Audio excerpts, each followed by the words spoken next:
நீங்க சொல்வத வச்சு பார்க்கும்போது, டாஸ்மாக்ல இந்த இவ்வளவு கோடி ரூபாய் ஊழல் அப்படின்னு சொல்லிட்டு இடி வந்து சொல்லக்கூடிய இந்த நிறுவனங்களோட பட்டியலிலே அந்த நிறுவனங்களிடமிருந்து பிஜேபி பணம் வாங்கியிருக்கிறது. அது இடி மூலமாக வாங்கியிருக்கிறது அப்படின்றத புரிஞ்சுக்கிற ஐடி முடியுது. மூலமா. ஆனா அண்ணாமலை, தமிழிசை உள்ளிட்டோர்கள் என்ன சொல்றாங்க அப்படின்னா, போராட்டத்தை தடுக்குறாங்க. ஜனநாயக முறைய வந்து பின்பற்ற மாட்றாங்க இந்த அரசு. வீடு வீடா வந்து ஏன் முற்றுகையிடணும்? போராட்ட களத்துல வந்து கைது பண்ண வேண்டியது தானே? பாதி வெளியில ஏன் கைது பண்றீங்க? அப்படின்ற கேள்விகள முன்வைக்கிறாங்க. இன்னொரு பக்கம் ம். எச் ராஜாலாம் வந்து பாத்தீங்கன்னா, நான் வந்து இந்த நாய் பிடிக்கிற வண்டியில என்ன ஏத்தாதீங்க. நான் அதுலலாம் ஏற மாட்டேன் அப்படின்னு சொல்லிட்டு அவருமே வந்து போராடுவத பார்க்க முடியுது. சம்பந்தப்பட்ட போராட்ட களத்தில் கைது பண்ணாமல் வீடு வீடா கைது பண்ணுவது ஜனநாயகமற்றது அப்படின்னு சொல்லிட்டு அண்ணாமலை வைக்கக்கூடிய குற்றச்சாட்டு எப்படி பாக்குறீங்க? நாங்க வந்து போராட்ட தேதி அறிவிக்காம முதலமைச்சர் வீடு முற்றுகை பண்ணா என்ன பண்ண முடியும் அப்படின்ற கேள்வியும் வைக்கிறாரு. சார்ஜ் ஷீட்டே இல்லாம ஹேமந்த் சோரனை மாத கணக்கில் சிறையில் அடைப்பதற்கு எடுத்த முயற்சி ஜனநாயகத்திற்கு உட்பட்டதா? எந்த சார்ஜ் ஷீட்டுமே இல்லாம டெல்லியினுடைய துணை முதலமைச்சராக இருந்த மணிஷ் சிசோடியாவை சிறையில் தூக்கி வைத்தது ஜனநாயகத்திற்கு உட்பட்டதா?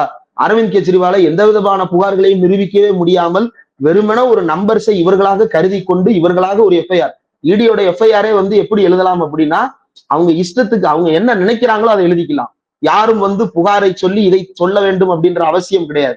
என்ன வேண்டுமானாலும் அவர்கள் எழுதி கொள்ளலாம். அவர்கள் எழுதியதும் பொய் அப்படின்னு ஜெயிலுக்குள்ள உட்கார்ந்துகிட்டு இவர் நிரூபிக்கணும். இது ஜனநாயகத்திற்கு உட்பட்டதா? செந்தில் பாலாஜியை வந்து கைது செய்து 2 ஆண்டுகள் சிறையில் வைத்து ஒரு நாள் கூட கோர்ட்ல ட்ரையல் நடத்துவதற்கு வக்கு இல்லாத இந்த இடி நடத்தியது ஜனநாயகத்திற்கு உட்பட்ட நடவடிக்கையா? இவர்கள் யார் ஜனநாயகத்தை பற்றி கேள்வி கேட்பதற்கு? நீங்க என்ன சொல்றீங்க? இடி கைது நடக்கும் போது சட்டத்திற்கு உட்பட்டு கைது பண்றோம்னு சொல்றீங்கல்ல. பிஎன்எஸ்எஸ் 172 என்ன சொல்லுகிறது? இன்னைக்கு அந்த காவல் அதிகாரி பிஎன்எஸ்எஸ் 172 அடிப்படையில வானதி சீனிவாசனை கைது செய்யும் பொழுது ரொம்ப தெளிவா, ஐ திங்க் எஸ்பின்னு நினைக்கிறேன், அவர் பார்க்கும் பொழுது அவருடைய தொப்பியை பார்க்கும் பொழுது அப்படி தெரிகிறது. மேபி வேற பொறுப்புல இருக்கலாம்.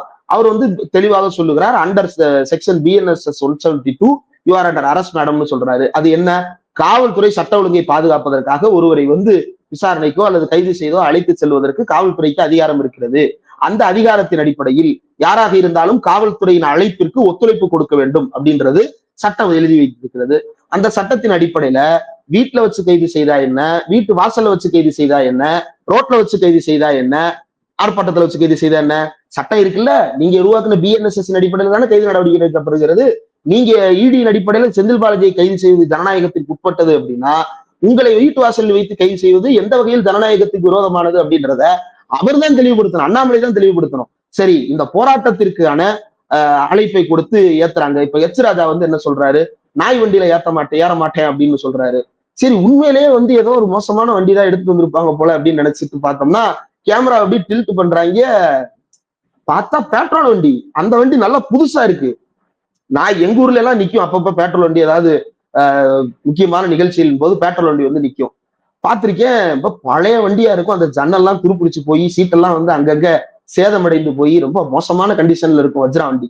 இப்ப வஜ்ரா வண்டி பக்கத்துல நிக்கிற இந்த பெட்ரோல் வண்டி இங்க பார்த்தோம் அப்படின்னா நல்லா புதுசா இருக்கு பெட்ரோல் வண்டி. இந்த பெட்ரோல் வண்டி தான் அண்ணாமலை ஏத்துறாங்க. இந்த பெட்ரோல் வண்டி தான் அர்ஜுன் சம்பத்தை ஏத்துறாங்க. நல்லா ஞாபகம் இருக்கா? அர்ஜுன் சம்பத் வந்து தன்னுடைய டிரைவரோட சேர்ந்து கைதானார். அந்த டிரைவர் வந்து புலம்புனாரு, ஐயா நான் டிரைவருங்கயா, வண்டி ரோட்ல நிக்குதுங்கயா, என்னை விட்டுருங்கயான்னு கதறாரு. ஏத்திட்டு போனாங்க. ஏன்னா அர்ஜுன் சம்பத் இவர் பேரையே கொடுத்துட்டு தான் போராட்டத்துக்கு வர்றாரு. இவரும் என் கூட போராட்டத்துக்கு வந்தாருன்னு அவர் சொல்லித்தான் கைது நடவடிக்கை நடக்கிறது. இப்ப அவங்க பூரா இவர் நாயின்னு சொல்றாரா எச் ராஜா?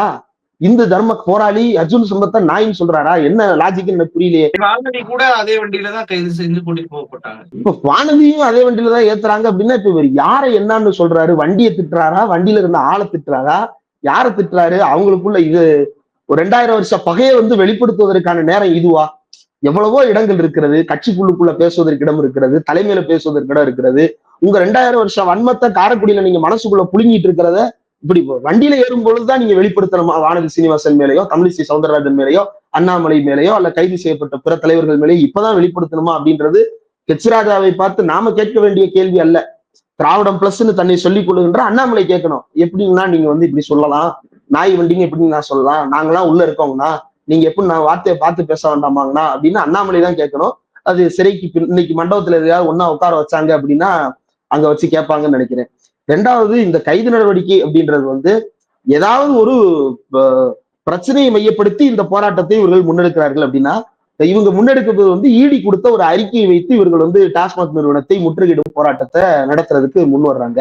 சரி, இதே அண்ணாமலை ஆளுநர் அலுவலகத்தை முற்றுகையிடுங்க, ராஜேந்திர பாலாஜி அவர் மேல வந்து திமுக அரசு குற்றம் சாட்டி டிவிஎஸ்சி சிபிஐ விசாரணை எல்லாம் இருக்கு, எல்லாமே பெண்டிங்ல கிடக்கு. ஆளுநர் வந்து அந்த கோப்புல கையெழுத்து போட மாட்டேங்கிறாப்புலன்னு சொல்லிட்டு சுப்ரீம் கோர்ட் வரைக்கும் போய் திமுக கேஸ் நடத்திட்டு இருக்குது. இப்ப கவர்னர் மாளிகை போய் முற்றுகையிடுங்க, குட்கா பாஸ்கருக்கு எதிராக M R. Vijayabaskar, C Vijayabaskar, S P. Velumani, Edappadi Palaniswami, O Panneerselvam, Jayakumar, Rajendra Balaji, இவங்க மேல எல்லாம் புகார் இருக்கு. அங்க போய் முற்றுகையிடுவாரா? அப்ப மக்களுக்கு ரொம்ப தெளிவாக தெரிகிறது. தேர்தல் நெருங்கி வருகிறது. செந்தில் பாலாஜி ஒண்ணும் இல்ல, இந்த ரெய்டு நடக்கிறதுக்கு 3 நாள் முன்னாடி பாஜகவை கடுமையாக விமர்சித்து பேசினார். நாம நடத்தின கூட்டம் தான் அது. பேரலை, யூடியூப் ரூட்டஸ், அரண்சை, டிரைப் சார்பாக பெரியார் எனும் பெருநெருப்பு என்கின்ற தலைப்பில் கோயம்புத்தூர்ல இருக்கக்கூடிய இடத்தில் வந்து ஒரு கூட்டத்தை நடத்தினோம். அதுல அவர் வந்து ரொம்ப தெளிவா ஒரு ஸ்டேட்மெண்ட்டை மேக் பண்ணாரு. என்னன்னா, இந்த மண் யாரோ ஒரு சிலருக்கு சொந்தம் என்று சொந்தம் கொண்டாட பார்க்கிறார்கள். இது யாருக்கும் சொந்தமானது அல்ல. இந்த மண் எவ்வளவு காலமானாலும் இது பெரியார் மண் தான் அப்படின்றத ஒரு உறுதியா சொன்னார். அடுத்த 3 நாள்ல ரைடு. அப்போ பெரியாருக்கு எதிராக ஒரு பக்கம் பிரச்சாரம் நடந்து கொண்டிருக்கிறது. இது பெரியார் மண் தான் அப்படின்ற அந்த உத்தரவாதத்தை அமைச்சர் செந்தில் பாலாஜி கொடுக்கிறாரு. அப்ப இது பெரியார் மண்ணாகவே இருப்பதற்கு திமுகவின் களகர்த்தராக வேலை பார்த்துக் கொண்டிருப்பவர் செந்தில் பாலாஜி. அப்ப அவரை முடக்குவதற்கு என்ன செய்வது? இடி வைத்து ஒரு அறிக்கையை ரெடி பண்ணிட்டு சும்மா கிளப்புறது. இப்ப இடி சொல்றது எல்லாமே வந்து சாஸ்வதம், வேத வாக்கு அப்படின்னு எடுத்துக்கிட்டோம்னா, இதுக்கு முன்னாடி வந்து இவங்களுடைய நார்காட்டிக்ஸ் கண்ட்ரோல் பியூரோ அதனுடைய டைரக்டர் வந்து ஒருத்தர் வந்து என்ன பண்ணாரு அப்படின்னா, தமிழ்நாட்டுல ஒருத்தர் கைது பண்றாங்க. அவர் பேர் ஜாஃபர் சாதிக்குன்னு நினைக்கிறேன். அவர் கைது செய்யப்பட்ட உடனே அவர் என்ன சொல்றாரு? Drug mafia, kingpin, South Asia, அது வெறுமனே வந்து இந்தியன் தமிழ்நாடுலாம் இல்ல, உலகளாவிய கிங்பின். கிங்பின்னா என்னன்னு தெரியுமா? 66,000 கோடியை அரசியலமைப்பு சட்டத்துக்கு விரோதமாக கோர்ட்டும் நீதிமன்றங்களும் எலெக்ஷன் கமிஷனும் வேடிக்கை பார்க்க விட்டுக்கிட்டு ஒருத்தர் கொள்ளையடிச்சாரு இல்லையா, அதுக்கு பேர் கிங்பின், இந்தியன் கிங்பின், இல்லது இந்தியன் மாஃபியா அப்படின்னு சொல்லிட்டு நீங்க அவரை சொல்லலாம். இவர் மேல குற்றச்சாட்டு என்ன? இவர் வந்து போதைப் பொருள் கடத்தல்ல ஈடுபட்டார் அப்படின்னு ஏதாவது நிரூபிக்கப்பட்டிருக்கிறதா? நான் கேட்கல, நீதிமன்றம் கேட்குது. உச்ச நீதிமன்றம் ஜாஃபர் சாதிக்கை விடுவிக்கும் பொழுது கேட்ட கேள்வி என்ன? இவர் மேல இவ்வளவு சொல்றீங்கல்ல, எல்லாமே நீயா ஒரு கதை எழுதியிருக்கியே தவிர இந்த கதைக்கு ஏதாவது சாட்சி கொடுத்திருக்கியா? இப்ப இது எப்படி இருக்குன்னா, சினிமால கதை எழுதி நம்ம போய் வந்து சினிமா கவுன்சில்ல பதிவு பண்ணுவோம். என்னன்னாலும் எழுதலாம், நம்ம போய் பதிவு பண்ணிக்கலாம். அப்படி வந்து சினிமா கவுன்சில்ல பதிவு பண்ண வேண்டியதை கோர்ட்ல போய் பதிவு பண்றாங்க அப்படின்ற விஷயங்கள் எல்லாம் ஜட்ஜ்மெண்ட்ல வெளிப்படுது. என்னன்னு வெளிப்படுது? எந்த ஆதாரத்தையும் நிரூபிக்க முடியல. இந்த 4 பேர் போன் பேசினாங்கன்னு சொல்ற, இந்த 4 பேருக்கு இடையில இருக்கக்கூடிய தொடர்பை நிரூபித்தால் தானே இவர் கிங்பின் இல்லையான்னு கண்டுபிடிக்க முடியும். எதையுமே நிரூபிப்பதற்கு ஆதாரம் இல்லாமல் வெறுமனே இதை செய்து கொண்டிருப்பதனுடைய நோக்கம் என்ன அப்படின்ற கேள்வியை நீதிமன்றம் எழுப்பியது. கேள்வி இடி ரெய்டு தற்போது செய்வதற்கான நோக்கம் என்ன? ஒருவேளை செந்தில் பாலாஜி அவர் ஜாமீன் கொடுக்கப்பட்டதே பாத்தீங்கன்னா 2024 தேர்தல் முடிந்த பிறகுதான் அவருக்கு ஜாமீன் என்பது கொடுக்கப்படுது. அப்போ தேர்தல்ல கொங்கு மண்டலத்துல செந்தில் பாலாஜி வேலை பார்க்க கூடாது என்பதற்காக அவரை மீண்டும் கைது செய்வதற்காக இந்த ரைடு அவங்க பண்றாங்களா அப்படின்றது ஒரு கேள்வி. இன்னொரு பக்கம் சத்தீஸ்கர், டெல்லி, தெலுங்கானா போன்ற மாநிலங்கள்ல இதே போன்ற ஒரு மதுபான ஊழல் அப்படின்ற பெயர்ல தான் இடி ரைடு விட்டு அங்க ஆட்சி மாற்றம் என்பதை ஏற்பட்டுச்சு.